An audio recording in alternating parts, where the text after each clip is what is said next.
आप देख रहे हैं मोहम्मद यूसुफ यूट्यूब चैनल और मैं हूं डॉक्टर मोहम्मद यूसुफ। आज की इस नशिस्त में हम आपको बताएंगे कि इंटरवल लेवल ऑफ मेजरमेंट क्या होती है, इसके कौन से करेक्टरिस्टिक्स होते हैं, ये किस तरह ऑर्डिनल लेवल से या बाकी जो लेवल ऑफ मेजरमेंट हैं तीन, उनसे कैसे मुख्तलिफ होती है, और इसमें कौन से जो स्टेटिस्टिकल टेस्ट हैं वो हम यूज़ कर सकते हैं। ये देखें जी, ये हमारे पास एक स्कीम है जो लेवल ऑफ मेजरमेंट्स हैं। इसमें 4 लेवल्स होते हैं, नॉमिनल, ऑर्डिनल। इस पे पहले से मेरे यूट्यूब चैनल पे लेक्चर्स मौजूद हैं, आप उनको कंसल्ट कर सकते हैं। आज का हमारा मौजू जो है वो इंटरवल लेवल है। इंटरवल लेवल जो होता है उसके अंदर जो नॉमिनल डाटा है उसके करेक्टरिस्टिक्स भी मौजूद होते हैं, ऑर्डिनल के भी मौजूद होते हैं। यानी इसमें एट्रीब्यूट्स होते हैं या कैटेगरीज होती हैं, वो कैटेगरीज एट्रीब्यूट्स ऑर्डर्ड होते हैं या रैंक्ड होते हैं। और फिर वो जो ऑर्डर्ड और रैंक्ड कैटेगरीज होती हैं उनके दरमियान जो डिस्टेंस होता है वो इक्विवेलेंट होता है। That's why we call it interval data. उसको कहते हैं कि डिस्टेंस जो है वो मीनिंगफुल होता है। ये देखें जी, interval level of measurement capture the properties of nominal and ordinal scales, या मेजरमेंट कह लें। यानी इसके अंदर नॉमिनल के करेक्टरिस्टिक्स भी होते हैं और ऑर्डिनल के भी। In statistics the interval level of measurement is a higher level than the ordinal level.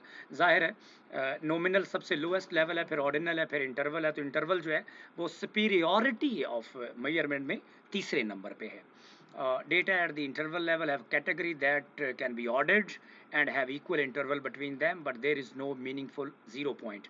अब जो फ़र्क होता है इसका जो आपका इंटरवल डेटा है ऑर्डिनल से फ़र्क ये होता है कि इसमें जो कैटेगरीज होती हैं वो रैंक्ड होती हैं, लेकिन जो रैंक्ड कैटेगरीज उनके दरमियान जो डिस्टेंस होता है वो ऑर्डिनल में बराबर नहीं होता, लेकिन या इंटरवल में बराबर होता है। अब इसका रेशो से फ़र्क क्या है कि इसके अंदर जो ज़ीरो होता है वो मीनिंगफुल नहीं होता, आर्बिट्रेरी होता है, जबकि इंटरवल के अंदर जो ज़ीरो होता है वो एक्चुअल होता है, यानी किसी चीज़ की एब्सेंस को वहाँ पे ज़ाहिर करता है, जबकि यहाँ पे ज़ीरो जो है वो किसी चीज़ की एब्सेंस को ज़ाहिर नहीं करता।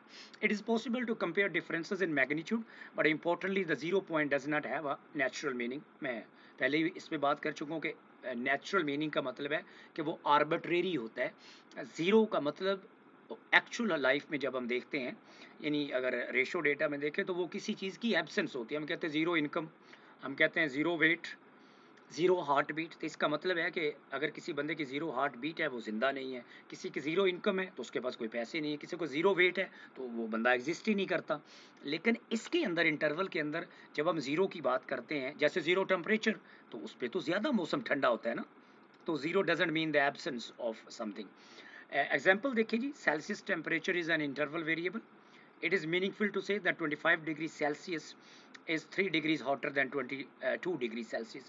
यानी अगर ज़ाहिर है 22 टेम्परेचर है तो 25 टेम्परेचर है, इन दोनों का कंपैरिजन करें तो 25 में ज़्यादा गर्मी होगी ना।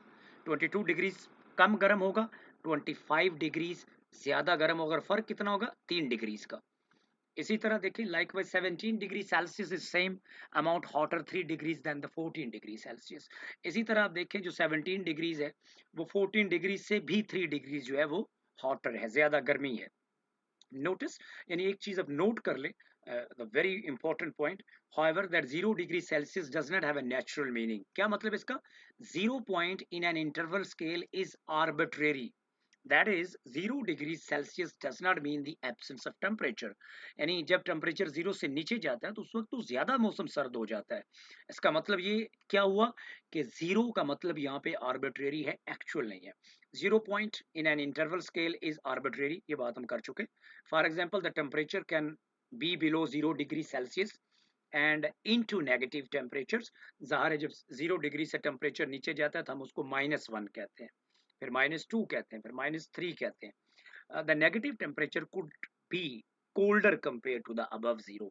तो इवन जो जीरो टेम्परेचर है, अगर जब हम रेशो में बात करते हैं, जैसे मैंने इनकम की बात की, वेट की बात की, हार्ट बीट की बात की, जीरो प्लेसेस विजिटेड की बात की, वहाँ पे जीरो का मतलब एक्चुअल है, मतलब कि अगर वो चीज़ जीरो है तो इसका मतलब वो चीज़ एग्जिस्ट नहीं करती। लेकिन इंटरवल लेवल ऑफ डाटा में जीरो का मतलब एब्सेंस ऑफ वो चीज़ नहीं है। यानी टेम्परेचर जीरो है तो इसका मतलब है कि टेम्परेचर ज़्यादा कोल्ड है, एब्सेंस ऑफ टेम्परेचर नहीं है। That is the basic difference of interval level of measurement and ratio level of measurement. दूसरी कुछ एग्जांपल देखें। टेम्परेचर मेजर्ड इन सेल्सियस और फॉरेनहीट ये हमने कर लिया। The difference between 20 degrees and 30 degrees same age difference between 30 and 40। देखिए 20 और 30 के दरमियान 10 डिग्री का फर्क है, 30 और 40 के दरमियान भी 10 डिग्री का फर्क है। तो इसका मतलब है दोनों केसेस में 10 डिग्रीज जो टेम्परेचर है वो ज्यादा हॉटर है। But 0 degree does not indicate the absence of temperature. लेकिन जब आप जीरो की बात करते हैं तो जीरो का मतलब ये नहीं होता कि टेम्परेचर नहीं है। एक्चुअली जीरो का मतलब ज्यादा कोल्ड होता है। इसी तरह फर्दर एग्जांपल कुछ देखें। ये एग्जांपल मैंने इसलिए शामिल की है एजुकेशनल अटेनमेंट या एजुकेशनल स्टेटस के आपको मैं ऑर्डिनल लेवल ऑफ मेजरमेंट और रेशो लेवल ऑफ मेजरमेंट में फ़र्क बता सकूं। ये देखें जी, categorize into group such as, ये कुछ लोग हैं जी, फ़र्ज़ करें इसने मास्टर्स किया है, इसने जो है वो इंटरमीडिएट किया है और इसने जो है वो मैट्रिक किया है। यानी हम इसको ज़रा एक बार छोड़ देते हैं, ठीक है। अब ये देखिए मैट्रिक जो होता है उसके 2 साल होते हैं ना, मैट्रिक 2 साल में करते हैं पाकिस्तानी सिस्टम ऑफ एजुकेशन के मुताबिक। इंटरमीडिएट जिसको एफए या एफएससी कहते हैं उसमें भी 2 साल लगते हैं। मास्टर डिग्री जो है वो भी 2 साल में होती है। अगर मैं आपको डाटा दूं कि मास्टर, इंटरमीडिएट और जो मास्टर्स डिग्री है यानी matric, intermediate and master degree जो है ये डाटा ऑर्डिनल है या इंटरवल है, तो डेफिनेटली आप आंखें बंद करके बता सकते हैं कि ये इंटरवल लेवल ऑफ मेजरमेंट है।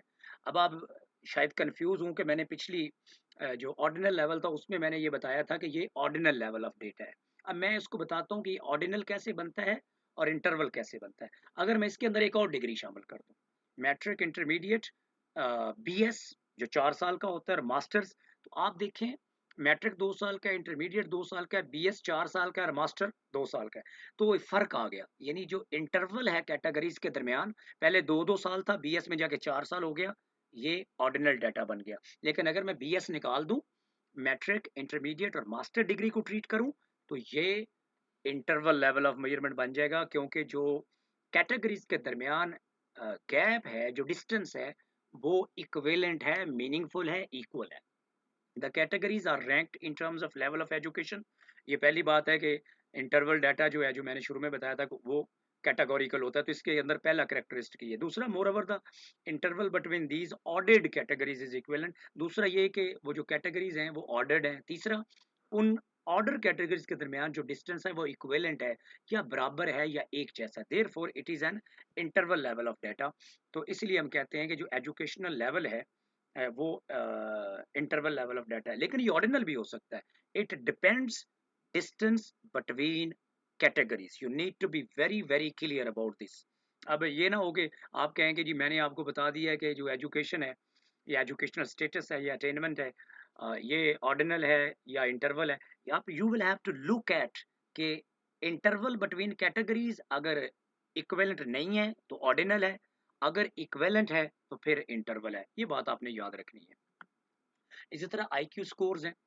आप इंटेलिजेंस स्कोर देखते हैं। आईक्यू स्कोर टेस्ट है standardised scale with equal intervals between scores, but a score of 0 doesn't indicate the absence of intelligence. लेकिन अगर एक बंदा जो है वो आईक्यू टेस्ट पे 0 नंबर फर्ज करें लेता है, तो 0 hair doesn't mean the absence of IQ. ठीक है, उस टेस्ट में वो बंदा अच्छा परफॉर्म नहीं कर पाया, लेकिन इसका मतलब ये नहीं है कि उसकी जो आईक्यू लेवल है वो 0 है। ठीक है। और चूंकि ये जो कैटेगरीज होती हैं, जो इसकी सेगमेंटेशन होती है आईक्यू टेस्ट की, वो इक्विवेलेंट होती है, इक्विवेलेंट और स्टैंडर्डाइज होती है। That's why we call it interval level of measurement. Researcher can not capture, cannot compute statistic like mean. अच्छा ना, ये कैन नॉट लिखा हुआ है, इसका मतलब कैन है।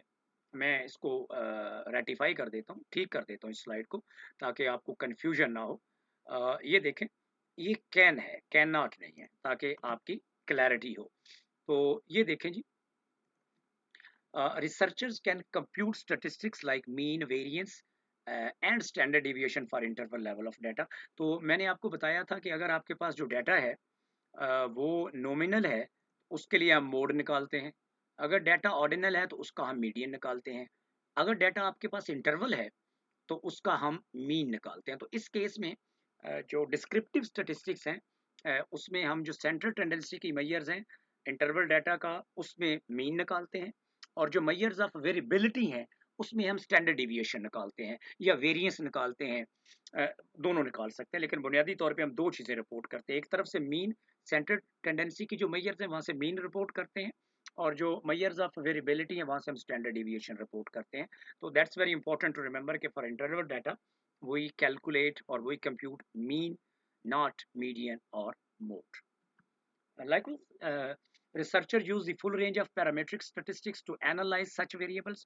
अब ये देखें, एक बात याद रखें, मैंने पहले भी अपने रिसर्च डिज़ाइन के लेक्चर्स में भी ये बात की है कि जब आप डाटा एनालिसिस करते हैं तो उस बात का तयन इस बात से होता है कि आपके डाटा का लेवल कौन सा है। यानी जो 4 लेवल ऑफ मेजरमेंट है, आज तीसरे पे मैं बात कर रहा हूँ, यानी नॉमिनल, ऑर्डिनल, इन पे मैं पहले ऑलरेडी बात कर चुका हूँ, मेरे लेक्चर मौजूद हैं। मैं तीसरे पे आज बात कर रहा हूँ, इंटरवल और रेशो। ये डिसाइड करते हैं 4 लेवल के हम कौन सा टेस्ट लगाएंगे। ये देखें ज़रा, इंटरवल के लिए रिलेशनशिप के ये टेस्ट हैं, कोरिलेशन। तो कोरिलेशन में पैरामेट्रिक टेस्ट भी होता है, नॉन पैरामेट्रिक टेस्ट भी होता है। रिग्रेशन के अपने हैं, यानी स्टैंडर्ड रिग्रेशन है, हायरार्किकल रिग्रेशन है, सीक्वेंशियल रिग्रेशन है, या सिंपल लीनियर रिग्रेशन है, जिसको हम विद वन प्रेडिक्टर करते हैं।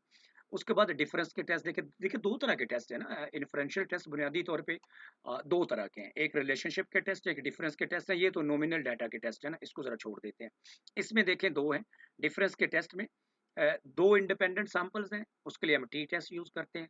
3 इंडिपेंडेंट सैंपल्स, उसके लिए हम बिटवीन अनोवा यूज़ करते हैं, यानी वन वे अनोवा भी कर सकते हैं, टू वे अनोवा भी बिटवीन कर सकते हैं। अगर आपके रिलेटेड सैंपल्स हैं तो उसके लिए पैरामेट्रिक में अगर 2 रिलेटेड सैंपल्स हैं तो हम repeated measure t test use करेंगे। अगर 3 रिलेटेड सैंपल्स हैं तो हम one way within subjects ANOVA जो है वो यूज़ करेंगे। और फिर इनके नॉन पैरामेट्रिक है, जैसे मैन विटने है या क्रूस्कल है या विल्कोजन टेस्ट है, एंड रेंज ऑफ टेस्ट है, मैं ये आपको कहना चाहता हूँ। और ये देखें, काई स्क्वायर अगर हो तो उसके ये chi square test for association then Fisher exact test है। जब इसके अजम्पशन वायलेट होते हैं तो फिर हम फिशर एग्जैक्ट टेस्ट यूज़ करते हैं, लेकिन I am not going to talk about nominal data है। So this is about interval data. तो आप देखें, इंटरवल डेटा पे जितने पॉसिबल सुपीरियर किस्म के टेस्ट हैं, चाहे वो कोरिलेशन के टेस्ट हैं, चाहे वो डिफरेंस के टेस्ट हैं। डिफरेंस के अंदर 2 कैटेगरीज के टेस्ट हैं, 2 मीन्स के टेस्ट हैं, मोर देन 2 मीन्स के टेस्ट हैं।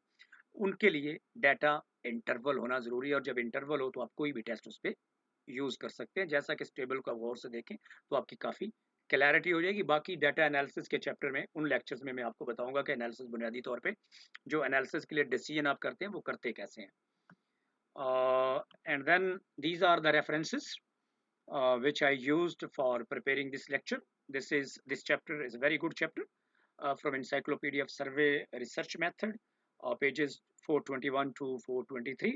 And then it's a very good book, Fundamental Statistics for the Behavioral Sciences, 8th edition by Howell, page number 19 to 24 are the relevant pages for levels of measurement. And then the last one is the Newman Social Research Method, Quantitative and Qualitative Approaches, 7th edition, pages 223 to 224 are the relevant pages. और अगर आप चाहते हैं कि आप level of measurement पे आपकी ज़्यादा क्लैरिटी हो, ज़्यादा अंडरस्टैंडिंग हो, तो आप इन टेक्स्ट को कंसल्ट कर सकते हैं, रीडिंग्स को पढ़ सकते हैं।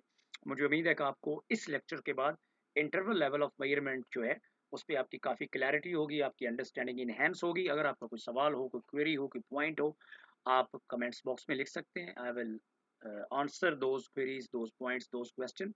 Through that kind of dialogue, we can learn from each other.